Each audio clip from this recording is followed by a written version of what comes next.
Praise the Lord. என் பேர் வந்து சஷின் Mathews. Last month வந்து ஃப்ரெண்டோட பர்த்டே பார்ட்டிக்கு போயிட்டு திருப்பி வர்றப்ப வந்துட்டு ஒரு பெரிய ஒரு ஆக்சிடென்ட். ஹாஸ்பிட்டலுக்கு போய் அட்மிட் பண்ணதுக்கு அப்புறம் வந்து பிரெயின்ல வந்து இன்ஜுரி, இன்டர்னல் ப்ளீடிங் அப்படின்னு சொன்னாங்க. அப்புறம் ரத்தம் கட்டியிருக்கு அப்படின்னு சொன்னாங்க. ஸோ நான் வந்து அதில் கோத்ரூ பண்ணிட்டு இருந்து நிறைய pain. At the same time வந்துட்டு லைஃப் திருப்பி வருமா அப்படின்ற ஒரு சிச்சுவேஷன். ஏன்னா brain injury it's not a simple thing அப்படின்ட்டுன்னு.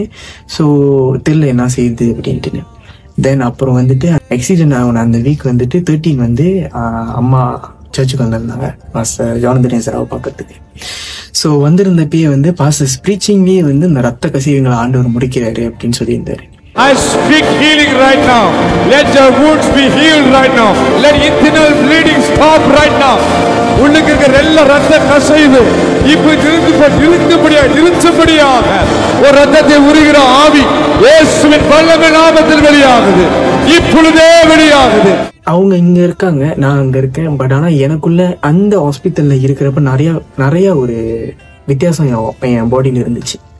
The next day நான் எந்திரிச்சப்ப எனக்கு வாமிட் அறவே இல்லை, எனக்கு என்னோட தலைவலி அறவே இல்லை. ஆண்டவர் அந்த இடத்துல இருந்து அழகா கூட்டிட்டு வந்தாரு. டாக்டர் வந்து பார்த்துட்டு டாக்டர் சொன்னாங்க, ஓகே நாளைக்கு நான் உன்னை டிஸ்சார்ஜ் பண்ணலாம் அப்படின்னாங்க. அப்போ அந்த இன்சிடென்ட்க்கு அப்புறம் வந்துட்டு நான் டிஸ்சார்ஜ் ஆகி வீட்டுக்கு வந்ததுக்கு அப்புறம் வந்துட்டு பாஸ்டருக்கு நான் டெக்ஸ்ட் பண்ணியிருந்தேன், பாஸ்டர் நான் வந்து ஃபுல்லி ரிகவர்ட் ஆனதுக்கு அப்புறம் நான் வரேன் அப்படின்ட்டு. ஸோ டுடே ஐம் ஹியர், நல்ல ஹெல்த்தோட கர்த்தரோட கிருபையில ஒரு மாசம் தாண்டி இன்ன வரைக்கும் ஓகே நல்லா இருக்கேன். இப்போ ட்ரைவ் பண்ண ஆரம்பிச்சிட்டேன். இப்போ சேஃபாக ட்ரைவ் பண்ணிக்கிட்டு இருக்கேன். In God grace. தேங்க்யூ.